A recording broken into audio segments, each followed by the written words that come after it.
Hello students, स्वागत है आपका आज की क्लास में।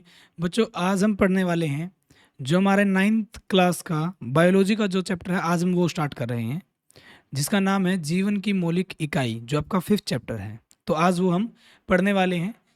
तो चलिए शुरू करते हैं। देखिए, आपके चैप्टर का नाम क्या है? जीवन की मौलिक इकाई। अब जीवन की मौलिक इकाई के बारे में थोड़ा सा समझते हैं। जीवन जो हम जी रहे हैं, उसकी मौलिक इकाई का मतलब होता है उसका आधार, उसकी नींव क्या है। जैसे मैं आपको बताता हूँ, जैसे बिल्डिंग्स बनाई जाती हैं, बहुत बड़े बड़े घर बनाए जाते हैं, उनकी मौलिक इकाई क्या है?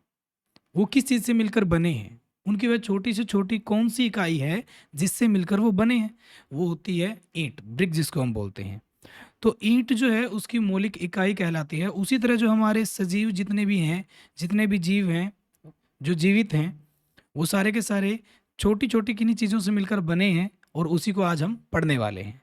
तो देखिए, जीवन की मौलिक इकाई में, जीवन की मौलिक इकाई के बारे में बताने से पहले सबसे पहले हम जानते हैं कि ये स्टार्ट कहाँ से हुआ है। देखिए, जीवन की मौलिक इकाई में जानने से पहले हमें ये जानना होगा पहले के बारे में थोड़ी सी।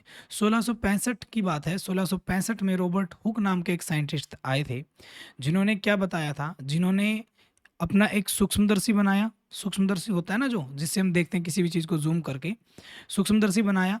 और फिर क्या किया, एक किसी भी कोर्क, कोर्क होता है किसी भी पेड़ की जो छाल होती है ना, छाल, उस छाल का कोई छोटा सा पतला सा हिस्सा, उसको लेकर उसको उसने अच्छे से अपने सूक्ष्मदर्शी के द्वारा देखा और जूम करके देखा। तो उसको क्या पता चला वो देखिए। तो 1665 में रॉबर्ट हुक नाम के एक साइंटिस्ट आए, जिन्होंने क्या किया, ने कॉर्क, जो क्या होता है, ये होता है लकड़ी जो होती है ना, लकड़ी जो होती है हमारी, जो उसकी छाल होती है, ठीक है, पतली सी, उसका पतला सा एक हिस्सा को खुद के बनाए, खुद के बनाए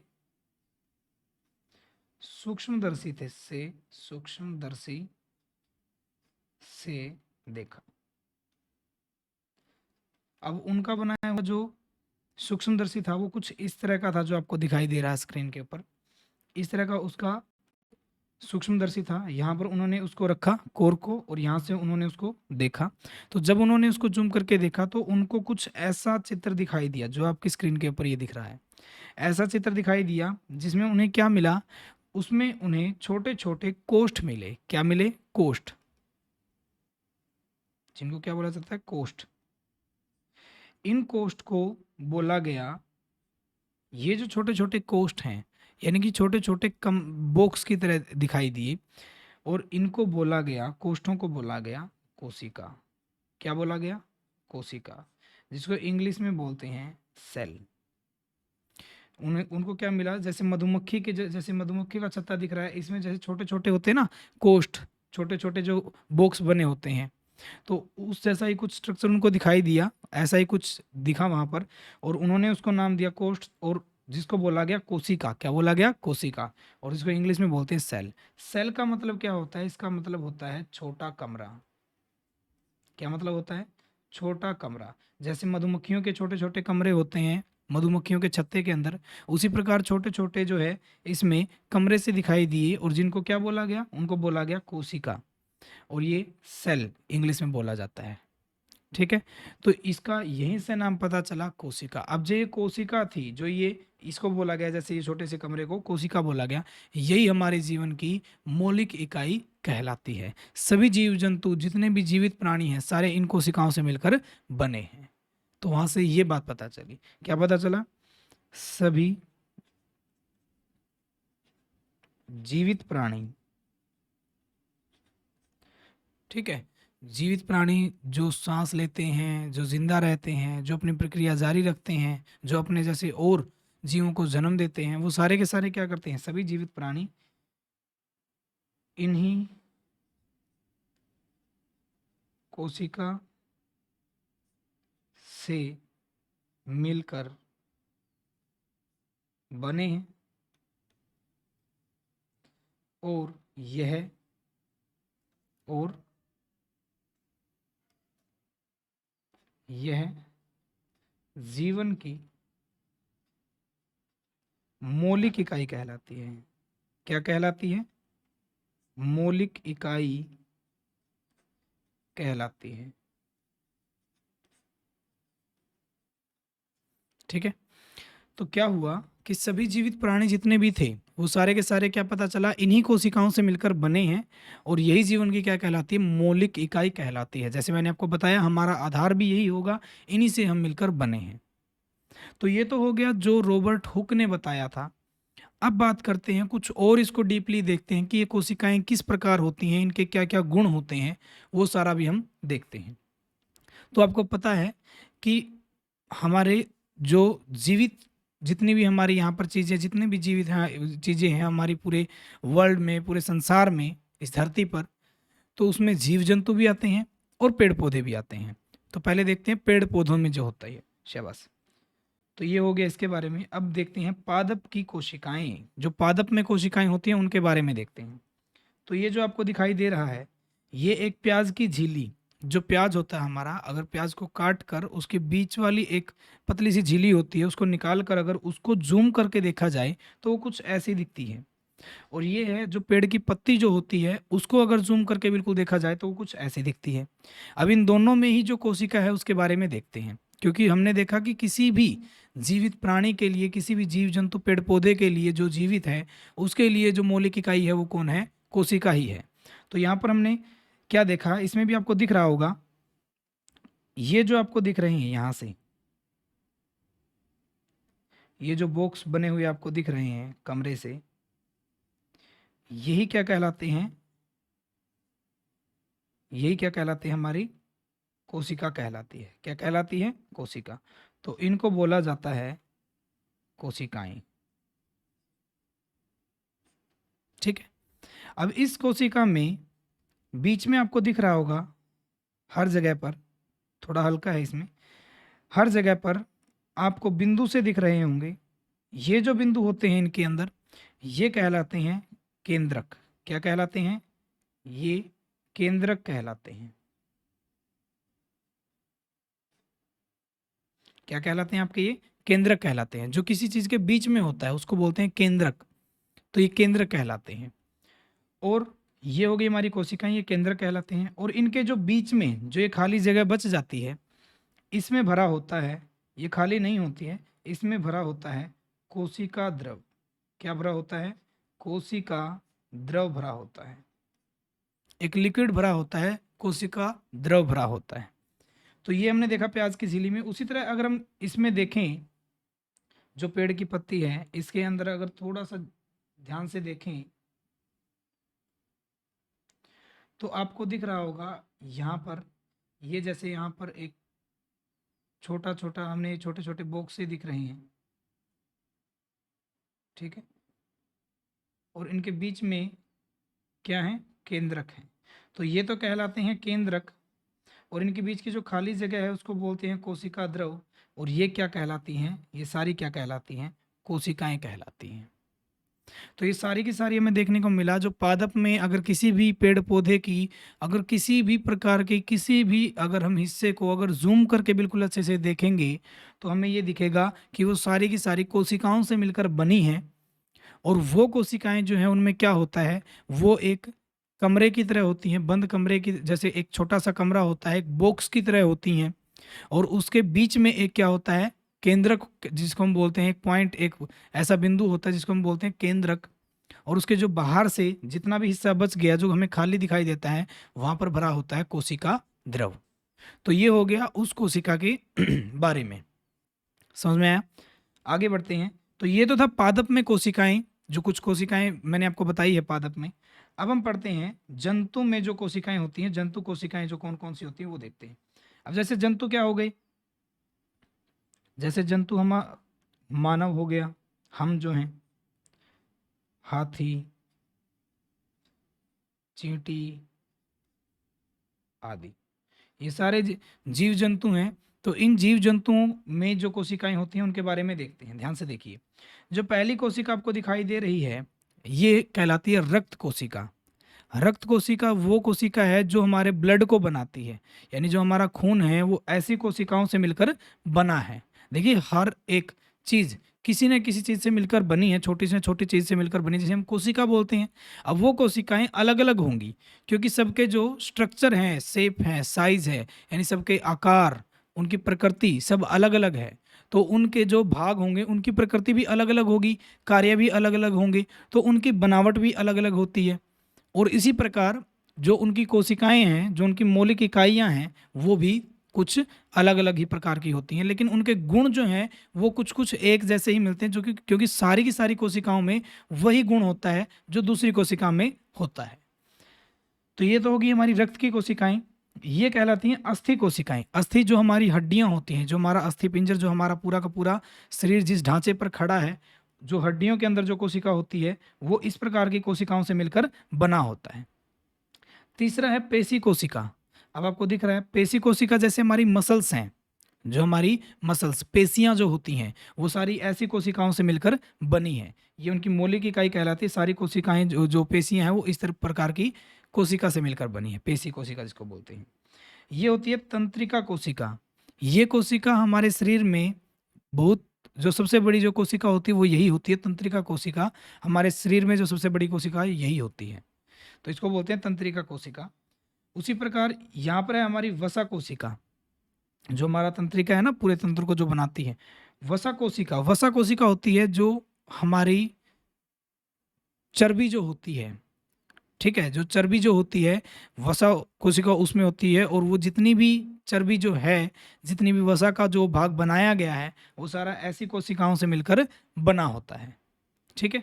उससे अगला आता है अंडाणु और शुक्राणु। ये भी दो तरह की कोशिकाएं होती हैं। ये जो अंडाणु होता है ये आपको दिख रहा है, ये होता है मादा जनन कोशिका, ठीक है। ये जो मादा जनन कोशिका है, जो नर और मादा में पाई जाती हैं, और ये कहलाते हैं शुक्राणु, जो नर जनन कोशिका कहलाते हैं। ये जो है ये नर में पाए जाते हैं, ठीक है। तो इन्हीं के अंडाणु और शुक्राणु जो है, इन्हीं के मेल से फिर आगे की जो जनरेशन है, जो आगे आने वाले जीव जंतु पैदा होते हैं, तो ये दोनों के दोनों जो हैं ये नर में और मादा में दो जनन कोशिकाएं पाई जाती हैं। तो अगर आप सारी कोशिकाओं को अगर ध्यान से देखें तो सभी में एक कॉमन तो चीज है ही, क्या? सभी में एक केंद्रक है। सभी में कहीं ना कहीं क्या है, एक केंद्रक होगा, ठीक है। ये क्या है, सभी में एक केंद्रक है। केंद्रक के बाद उसके जो बाहर है वहां पर क्या भरा हुआ है, कोशिका द्रव भरा हुआ है। सब में क्या भरा हुआ है, कोशिका द्रव भरा हुआ होगा। और उसकी एक बाहर से क्या होगा, एक कोशिका भित्ति होती है जिसके चारों तरफ से वो घिरी होती है। ये हम आगे पढ़ेंगे। तो ये हो गया हमारा जंतु में जो कोशिकाएं होती हैं उनके बारे में। जितने भी जीव जंतु हैं वो इन्हीं कोशिकाओं से मिलकर बने होते हैं, क्योंकि सभी जीव जंतु में हमें पता है ब्लड यानी कि रक्त भी होता है, हड्डियां भी होती हैं, पेशियां भी होती हैं, ठीक है, तंत्रिका कोशिका भी होती है, वसा भी होती है, और अंडाणु और शुक्राणु, ये जो जनन कोशिकाएं हैं ये भी पाई जाती हैं। तो जितने भी जीव जंतु हैं वो सारे इन्हीं कोशिकाओं से मिलकर बने हैं, ठीक है। अब आगे बढ़ते हैं। अब ये तो हो गया कोशिकाओं के बारे में कि कोशिका क्या है। हमने कोशिका के अलग अलग पादप में कोशिकाएं देख लिया कैसे होती हैं, और उसी प्रकार हमने देख लिया कि जीव जंतुओं में जो कोशिकाएं हैं वो किस प्रकार की और कौन कौन सी कोशिकाएं होती हैं। अब इन कोशिकाओं के आधार पर हम जीव जंतुओं में वर्गीकरण कर सकते हैं। क्या कर सकते हैं, वर्गीकरण। लेकिन किसके आधार पर, कोशिकाओं के आधार पर। तो वो देखिए क्या है। तो अगली हेडिंग डालिए, कोशिकाओं के आधार पर, कोशिकाओं के आधार पर जंतुओं में, या जीव जंतुओं लिख सकते हैं हम, जीव जंतुओं में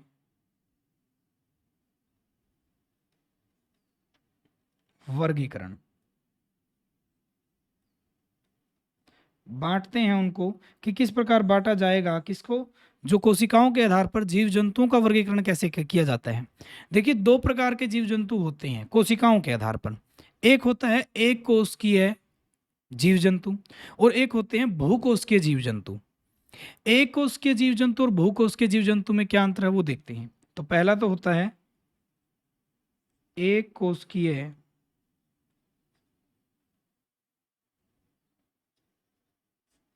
जीव जंतु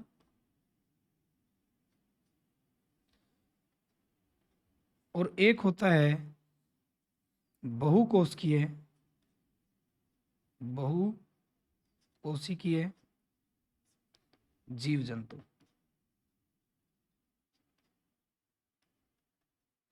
एक कोशिकीय जीव जंतु और बहुकोशिकीय जीव जंतु क्या होते हैं उनके बारे में हम देखते हैं।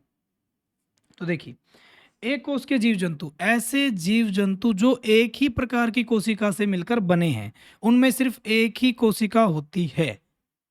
एक का मतलब सिर्फ एक नहीं, मतलब एक प्रकार की ही कोशिका से मिलकर वो बने हैं। तो हम कैसे बताएंगे? ऐसे जीव जंतु जो एक ही कोशिका से मिलकर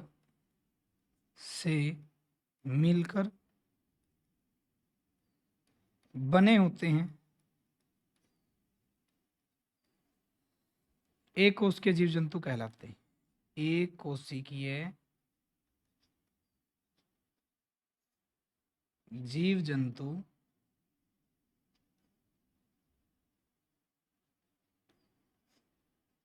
कहलाते हैं जो एक ही प्रकार की कोशिका से मिलकर बने हैं। और इनमें क्या होता है? उन जीव जंतुओं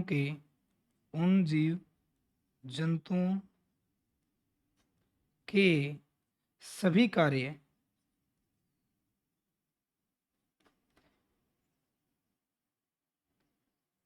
इस एक ही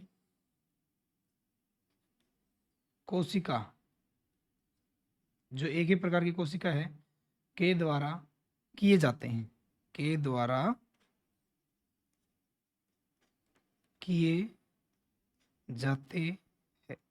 यानी जितने भी उसमें कार्य होंगे, चाहे भोजन का पाचन करना हो, चाहे भोजन को ग्रहण करना हो, चाहे भोजन का उत्सर्जन करना हो, चाहे कैसा भी कार्य है, एक कोशिकीय जीव में क्या होता है? सारे कार्य वो एक कोशिका के द्वारा ही किए जाते हैं, उस एक ही प्रकार की कोशिका के द्वारा किए जाते हैं। ठीक है, तो ये तो हो गया एक कोशिकीय जीव जंतु। और इनका जो जीवन जो अंतराल है, यानी कि जो इनका जीवित रहने का जो समय है वो बहुत कम होता है। ठीक है, ये बहुत कम समय तक जीवित रह पाते हैं। अब उदाहरण लिख लेते हैं।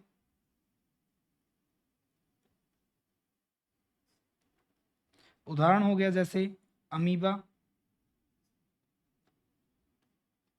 पैरामीशियम, बैक्टीरिया,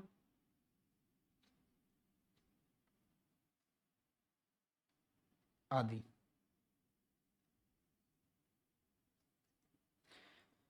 जो एक कोश के जीव जंतु हैं, कौन से जीव जंतु होंगे? जो एक ही प्रकार की कोशिका से मिलकर बने होंगे, एक ही कोशिका से मिलकर वो बने होते हैं। और क्या होता है उनमें? जो उनका सभी कार्य है, चाहे उनके कोई भी कार्य है, वो सारा कार्य एक तरह की कोशिका के द्वारा ही किया जाएगा। और इनका जीवन अंतराल जो है, जो इनका समय होता है जीवित रहने का, वो भी बहुत कम होता है।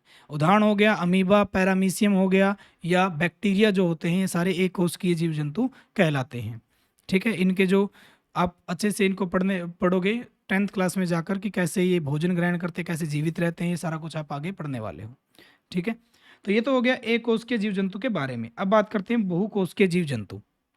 अब बहुकोश के जीव जंतु, बहु मतलब बहुत सारी कोशिकाओं से जो मिलकर बना है, तो हम लिखेंगे ऐसे जीव जंतु जो किससे? अनेक कोशिकाओं से, बहुत सारी कोशिकाओं से मिलकर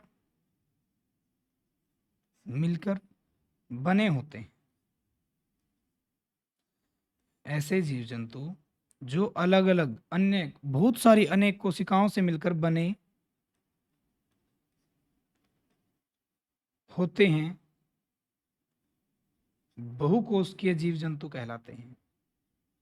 बहुकोशिकीय जीव जंतु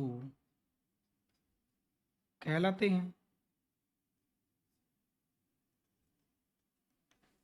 जो बहुत सारी कोशिकाओं से मिलकर बने हैं। और इनमें सभी कोशिकाओं का अपना अपना एक कार्य होता है। जैसे मैंने अभी अभी आपको बताया, जितने जीव जंतु हैं वो सारे आपके बहुत सारी थी। रक्त कोशिका थी, पेशीय कोशिका थी, वसा कोशिका थी, तंत्रिका कोशिका थी, अंडाणु, शुक्राणु, इतने सारे थे। तो उन सभी के अलग अलग कार्य होते हैं। ठीक है, तो हम लिखेंगे ये सभी कोशिकाएं, ये सभी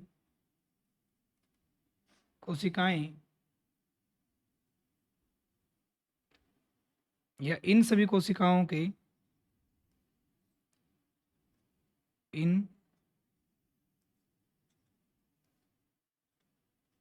सभी कोशिकाओं